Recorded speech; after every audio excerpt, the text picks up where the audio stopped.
आपके साथ गुप्ता और आप देख रहे हैं हर खबर हरियाणा। बुलेटिन की शुरुआत करेंगे इस वक्त की बड़ी खबर के साथ। दिल्ली से बड़ी खबर आ रही है। दिल्ली दौरे पर सीएम मनोहर लाल। आपको बता दें कि केंद्रीय मंत्रियों से उन्होंने मुलाकात की है और इसी के साथ केंद्रीय रेल मंत्री अश्विनी वैष्णव से उन्होंने मुलाकात की। केंद्रीय श्रम मंत्री भूपेंद्र यादव से उन्होंने मुलाकात की। प्रदेश में रेल विस्तार पर इस बीच चर्चा हुई। प्रदेश के विकास को लेकर मंत्रियों से चर्चा हुई। तो इस वक्त की बड़ी और अहम जानकारी दिल्ली से। दिल्ली दौरे पर सीएम मनोहर लाल। केंद्रीय मंत्रियों से उन्होंने मुलाकात की। केंद्रीय रेल मंत्री अश्विनी वैष्णव से उन्होंने मुलाकात की। केंद्रीय श्रम मंत्री भूपेंद्र यादव से उन्होंने मुलाकात की और प्रदेश के विकास को लेकर इस बैठक में चर्चा हुई। तो सूबे के मुखिया मनोहर लाल दिल्ली दौरे पर हैं और इस दौरान उन्होंने केंद्रीय रेल मंत्री अश्विनी वैष्णव से मुलाकात की। इतना ही नहीं, केंद्रीय श्रम मंत्री भूपेंद्र यादव से भी उन्होंने मुलाकात की और प्रदेश में रेल विस्तार पर चर्चा उन्होंने रेल मंत्री से की और साथ ही साथ श्रम मंत्री भूपेंद्र यादव से भी उन्होंने मुलाकात की। इस दौरान प्रदेश के विकास को लेकर यह बैठक काफी महत्वपूर्ण रही। बड़ी और अहम जानकारी आपके सामने। दिल्ली से दिल्ली दौरे पर हैं सूबे के मुखिया मनोहर लाल। केंद्रीय मंत्रियों से उन्होंने मुलाकात की। केंद्रीय रेल मंत्री अश्विनी वैष्णव से उन्होंने मुलाकात की। केंद्रीय श्रम मंत्री भूपेंद्र यादव से भी वो मिले और इस बीच प्रदेश के विस्तार को लेकर उन्होंने चर्चा की।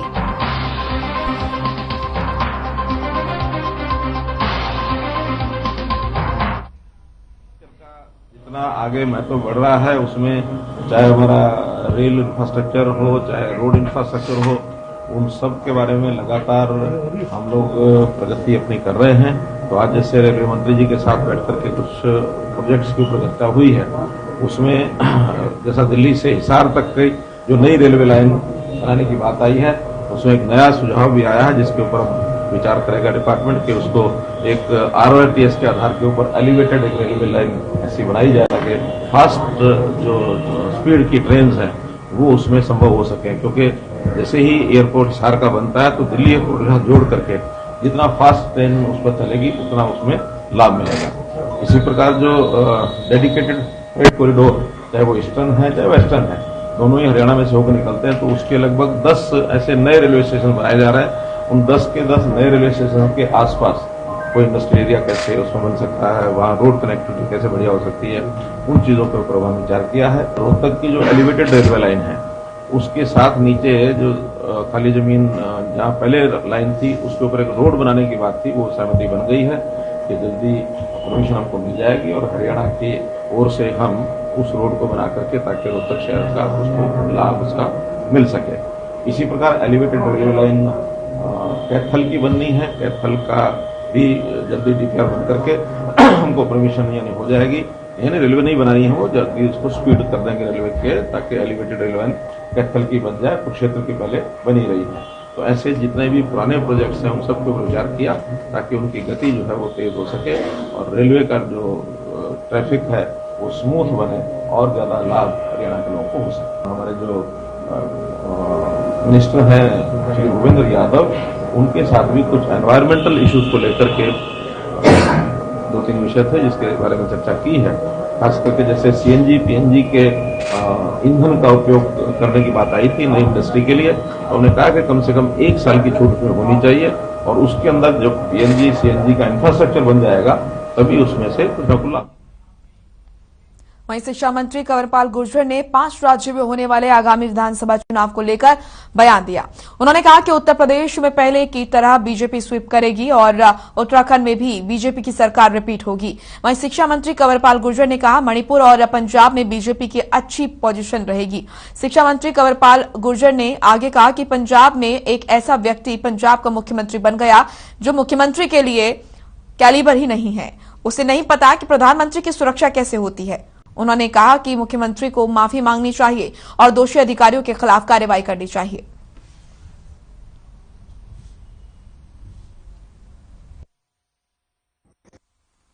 भाजपा बहुत अच्छी पोजीशन में है और जहां जो बड़े चुनाव है उनमें से सबसे बड़ा स्टेट जो है वो उत्तर प्रदेश है और मुझे पूरी उम्मीद है कि उत्तर प्रदेश में बीजेपी की बार स्वीप करेगी पहले की तरह ही जैसे पहले था। और जहां तक उत्तराखंड की बात है वहां उत्तराखंड में भी बीजेपी की स्थिति काफी अच्छी है और हमें पूरी उम्मीद है कि निश्चित तौर से सरकार हमारी रिपीट करेगी। मणिपुर वगैरह में भी पहले रहा है, और जिस प्रकार से उसमें भी अच्छी पोजीशन है। और जहां तक पंजाब की बात है, जिस प्रकार से इन्होंने पंजाब को डिस्टर्ब किया और जिस प्रकार से आज पंजाब कर्जे में के जाल में फंसा हुआ है, तो मैं समझता हूं कि आम आदमी महसूस करता है कि ये सारा का सारा इन लोगों की कार्य प्रणाली की वजह से है। और ये इसको ठीक करने की बजाय आगे भी जिस प्रकार के वादे कर रहे हैं, झूठे वादे कर रहे हैं कि हम 2000 रुपए हर महिला को देंगे, कह रहे हम 1000 रुपए देंगे, जिस प्रकार के वादे ये कह रहे हैं कि हम इतना वो देंगे, इतना ये देंगे, तो आम आदमी को इस बात की जानकारी है।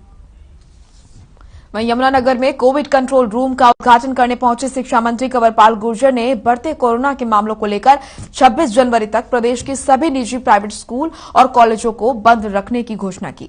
साथ ही उन्होंने कहा कि आज से बूस्टर डोज लगाने का कार्य भी शुरू किया गया है। जिन्हें 9 महीने पहले दूसरी डोज लग चुकी है, उन्हें बूस्टर डोज लगाई जा रही है। वहीं यमुनानगर में स्थापित किए गए कोविड कंट्रोल रूम में कोरोना से प्रभावित सभी मरीजों से दिन में एक बार बातचीत करके उनके स्वास्थ्य की जानकारी भी ली जाएगी। जिस प्रकार से कोरोना के पेशेंट दोबारा से बढ़ने शुरू हुए, तो जिन लोगों को 9 महीने पहले ये डोज लग चुकी थी, तो उनको दोबारा से बूस्टर डोज दी जा रही है ताकि उनकी इम्यूनिटी और मजबूत हो, तो उससे उनका बचाव हो सके। इसी प्रकार से कोविड कंट्रोल रूम यहाँ पे बनाया गया है। और कोविड कंट्रोल रूम में किसी को जैसे जो होम आइसोलेशन में है, तो उनके लिए एक व्यवस्था की है कि दिन में एक बार उनको फोन पे सारी उनकी स्थिति के बारे में जानना, उनका मार्गदर्शन करना कि उन्हें क्या करना है और उनका स्वास्थ्य कैसा है, किस प्रकार की उनकी जरूरत है। तो यहाँ पे एक ऐसा कंट्रोल रूम बनाया, उसमें दिन में एक बार जरूर उस पेशेंट के साथ हो बातचीत हमारे डॉक्टर कर देते हैं।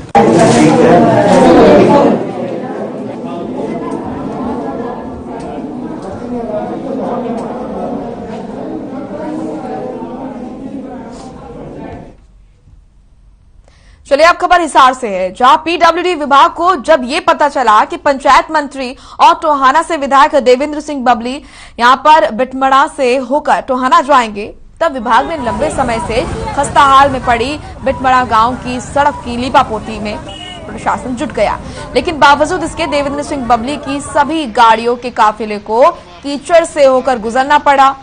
आपको बता दें कि राज्य मंत्री अनूप धानक भी कई बार अपना दम भर चुके हैं, लेकिन ये रोड आज तक ठीक नहीं हो पाई है। वहीं ग्रामीणों ने भी कहा कि बिटपड़ा पहुंचने पर बने मंत्री देवेंद्र सिंह बबली को इस तरह की चीजों का सामना करना पड़ा और उनका जो काफिला है वो कीचड़ में फंसता हुआ नजर आया। ये तस्वीरें भी आपको दिखा रहे हैं, जहां पर आप देख सकते हैं मंत्री देवेंद्र सिंह बबली का पूरा काफिला किस तरीके से कीचड़ में फंसता हुआ नजर आया।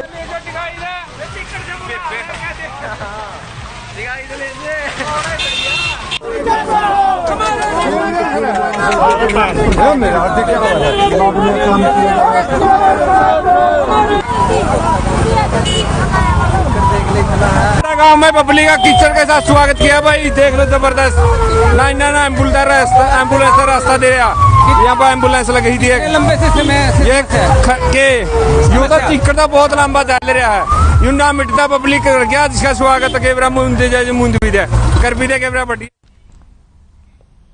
वहीं बल्लभगढ़ में यहां पर रोड सेफ्टी कार्यक्रम के तहत चेतक फाउंडेशन की ओर से एसडीएम कार्यालय में 2 व्हीलर चालकों को परिवहन मंत्री मूलचंद शर्मा की ओर से हेलमेट बांटे गए। इस मौके पर एसडीएम त्रिलोक चंद और चेतक फाउंडेशन के पदाधिकारियों ने परिवहन मंत्री का स्वागत किया। परिवहन मंत्री मूलचंद शर्मा ने लोगों से हेलमेट पहनकर ही 2 व्हीलर चलाने के लिए अपील की और कहा कि हेलमेट हमारे लंबे जीवन का साथी है। हेलमेट पहनकर 2 व्हीलर चलाने पर दुर्घटना से होने वाले खतरे को कम किया जा सकता है। प्रदेश की सरकार चेतना फाउंडेशन तो अपने बड़ी ट्रांसपोर्ट है, उसके तहत ये आज हमने महिला जेंट्स वितरण किए हैं और जिससे लोगों की जान बिना हेलमेट के लोगों की जान गंवानी पड़ी। और लोग क्या है कि समझते हैं हेलमेट चालान कर रहे, ये सबसे पहले हमारी जीवन रेखा है, जीवन बचाने का काम करता है। इसलिए हमने बल्लौर शहर की शुरुआत की, बल्लौर के लोगों को, महिलाओं को, जेंट्स को, नौजवान साथियों को लाभ मिले और इस तरह से हमने सभी से अपील की है जो भी शहर में CSR के तहत कि लोगों को ज्यादा से ज्यादा अपना हेलमेट दें, सुरक्षा के जहाँ ब्लैक स्पॉट है उन्हें। चलिए अब खबर नूंह से है, जहां जिले में नवंबर महीने में चले विशेष मतदाता सूची पुनरीक्षण अभियान के दौरान मिले दावे और आपत्तियों के निस्तारण के बाद जनवरी 2022 को आधार को तिथि मानते हुए मतदाता सूची का अंतिम प्रकाशन किया गया। इस पुनरीक्षण में जिले के 3 विधानसभा क्षेत्र नूंह, पुन्हाना और फिरोजपुर झिरका में कुल 19,911 नए मतदाता बने हैं। अंतिम प्रकाशन के बाद मतदाता सूची को 627 बूथों पर बीएलओ के पास उपलब्ध करा दिया गया है। सभी मतदाता संबंधित मतदान केंद्रों पर जाकर अपना नाम मतदाता सूची में देख सकते हैं।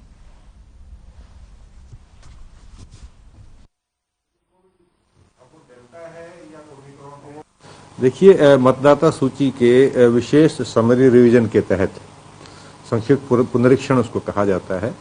काफी लंबे समय से विशेष अभियान चलाया गया था, आईसी एक्टिविटीज भी की गई थी और बीएलओज ने 2-3 बार जो है शनिवार इतवार को अपने बूथ के ऊपर बैठ करके भी फॉर्म इकट्ठे किए थे। वेरिफिकेशन के बाद जिले में जो कुल मतदाताओं की सूची थी उसमें 19,911 नए मतदाता जुड़े हैं, जो हमारे 3 विधानसभा क्षेत्रों के हैं। तावड़ू सब डिवीजन का जो क्षेत्र सोहना विधानसभा क्षेत्र में पड़ता है, उनकी संख्या इससे अलग है।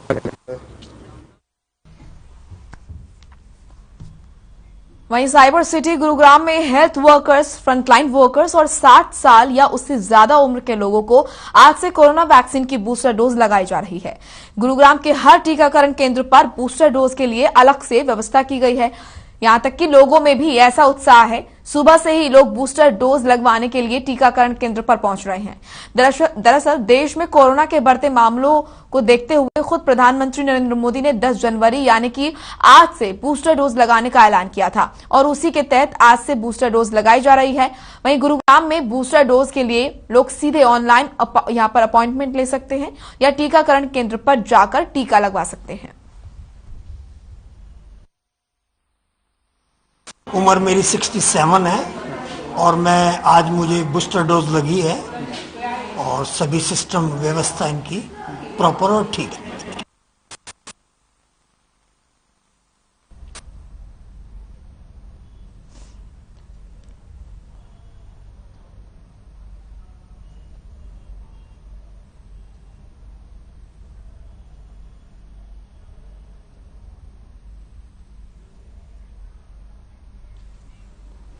चलिए फिलहाल एक छोटे से ब्रेक के लिए रुक रहे हैं, फौरन लौटेंगे।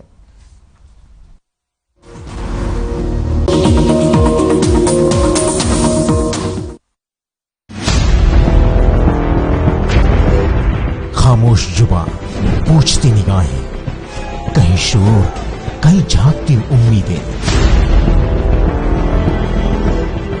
चुभते सवालों से अब होगा सामना। हर खबर पर जब उठेगा मसला,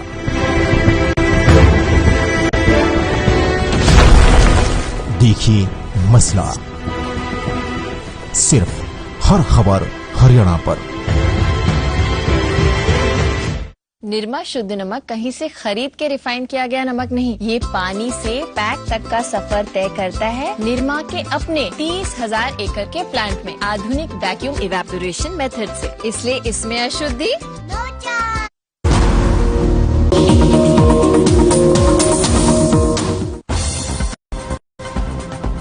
दिल्ली दौरे पर पहुंचे सीएम मनोहर लाल ने रेल मंत्री अश्विनी वैष्णव से की मुलाकात। हरियाणा के विकास और परियोजनाओं को लेकर केंद्रीय श्रम मंत्री भूपेंद्र यादव से भी सीएम कर चुके हैं मुलाकात। हिसार में कीचड़ में फंसा मंत्री देवेंद्र सिंह बबली का काफिला, पीडी ने आनंद फानन में बनाई थी सड़क, मंत्री के सामने खुली प्रशासन की पोल। प्रदेश में बढ़ते कोरोना मामलों के बाद शिक्षा मंत्री कंवरपाल गुर्जर ने किया ऐलान, 26 जनवरी तक बंद रहेंगे प्रदेश के सभी स्कूल कॉलेजेस।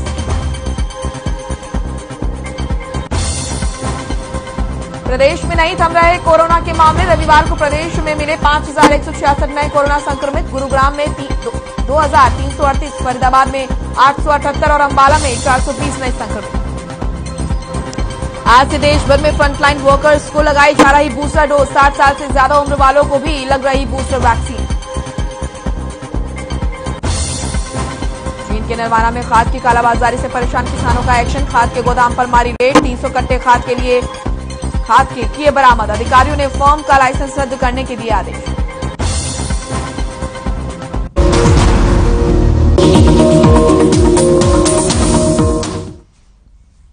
चलिए ब्रेक के बाद स्वागत है आपका। रुख करेंगे खबरों का। पलवल के नागरिक अस्पताल में health care workers, frontline workers और 60 साल से ज्यादा उम्र के लोगों को बूस्टर डोज लगाई जा रही है। वहीं उप सिविल सर्जन डॉक्टर अजय माम ने बूस्टर डोज लगवाने के बाद जानकारी देते हुए बताया कि सरकार ने बूस्टर डोज लगाने का निर्णय लिया है।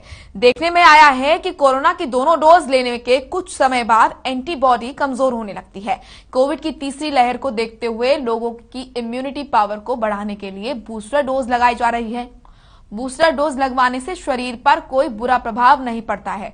वहीं टीकाकरण अधिकारी डॉक्टर योगेश मलिक ने लोगों से अपील करते हुए कहा कि कोविड की तीसरी लहर को ध्यान में रखते हुए बूस्टर डोज अवश्य लगवाएं।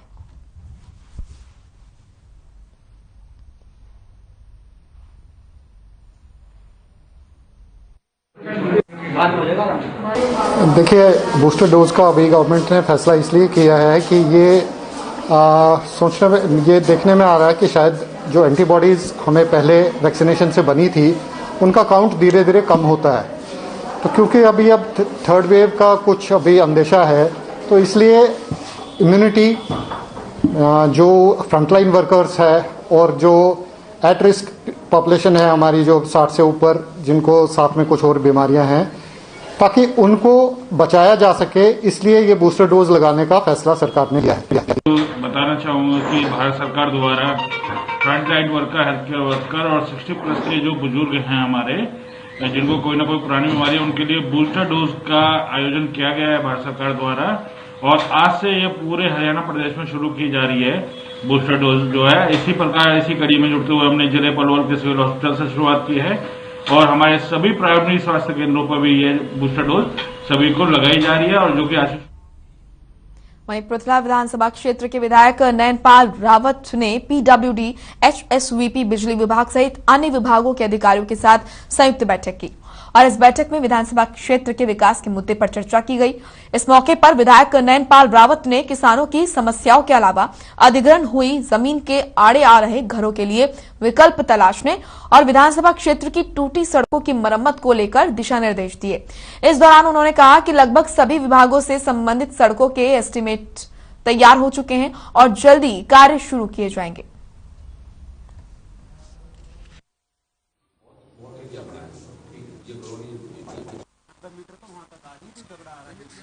क्षेत्र की कुछ समस्याएं हैं, तो उसके लिए कुछ पीडब्ल्यूडी के अधिकारी, बिजली बोर्ड के अधिकारीगण, पंचायत विभाग से हमारे वीडियो महोदय और एचएसआईडीसी के कुछ अधिकारी यहाँ बैठे हैं हमारे साथ। और उनके लिए कुछ, जैसे हमारे कुछ 5 गांव जो इनकी जमीन आईएमटी एक्वायर की थी, उनके कुछ मकानों का मसला था, उस मसले पर कुछ रोड अधूरे पड़े हैं, उन मसलों पर कुछ नोटिस मकान तोड़ने के लिए या हटाने के लिए आए हैं, तो उनका क्या अल्टरनेट हो सकता है, क्या उनका बचाव हो सकता है, क्या हम सड़क शिफ्ट कर सकते हैं या मकानों को शिफ्ट करना है।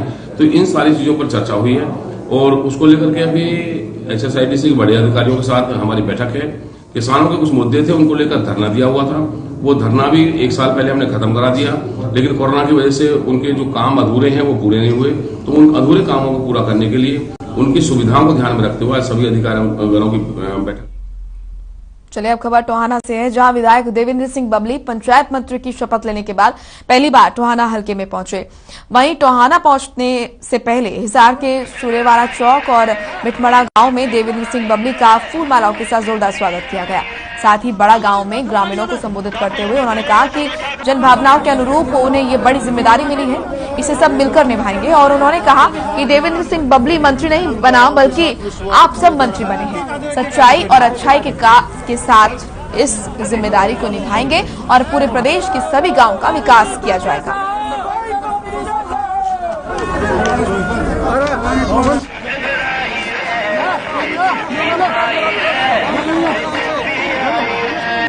आज पहली बार हमारे कैबिनेट मंत्री श्री देवेंद्र बबली जी यहाँ इस रास्ते से हल्के में गए हैं, तो गांव मिठमड़ा के साथ उनका विशेष लगाव रहा है शुरू से ही और गांव मिठमड़ा के लोग भी उनको बड़ा चाहते हैं, क्योंकि कोई भी सामाजिक कार्य हो तो जब भी उनको याद किया जाता है तो वो बड़े खुशी खुशी इस गांव में आते हैं। तो इसलिए गांव के लोगों ने यहाँ फूल मालाओं के साथ बहुत अच्छा स्वागत किया, अच्छी भारी संख्या में पहुंच करके यहाँ उनका स्वागत किया।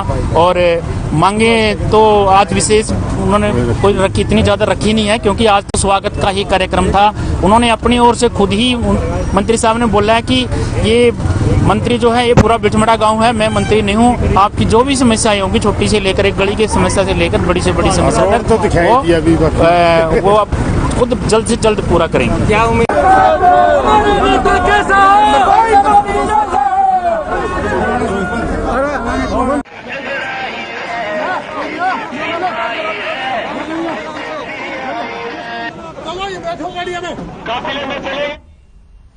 चलिए, चंडीगढ़ से इस वक्त की बड़ी खबर आ रही है। आपको बता दें कि पंजाब बीजेपी की बैठक जो है वो शुरू हो चुकी है। इस वक्त की बड़ी अहम जानकारी, पंजाब बीजेपी की बैठक शुरू हुई, चुनाव समिति की हो रही है बैठक। अश्विनी शर्मा के नेतृत्व में ये बैठक शुरू हुई है।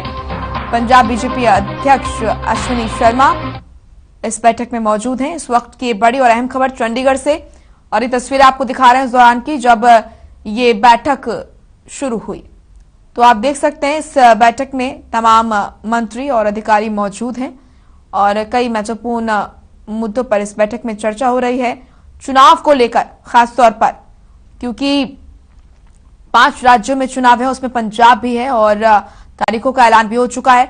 तो ऐसे में अब तमाम पार्टी एक्टिव मोड में है और भारतीय जनता पार्टी भी।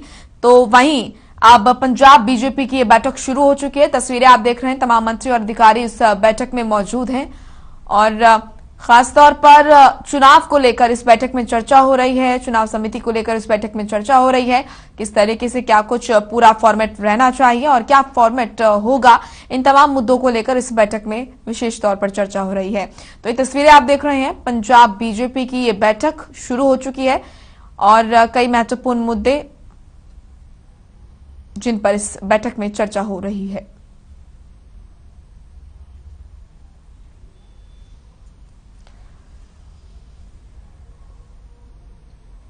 चुनाव के मुहाने पर खड़ा है पंजाब। ऐसे में तमाम पार्टियां जो हैं वो एक्टिव मोड में हैं और चुनाव आयोग भी तारीखों का ऐलान कर चुका है।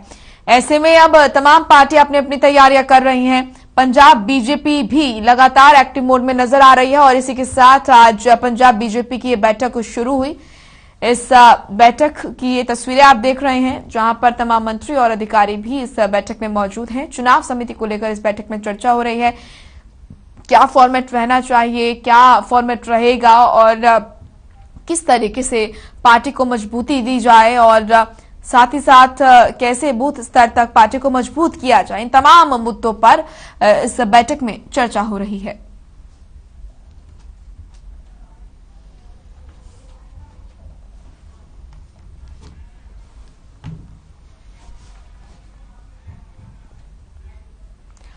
पंजाब ब्यूरो हेड स्वर्णजीत सिंह हमारे साथ जुड़ चुके हैं ज्यादा जानकारी के साथ।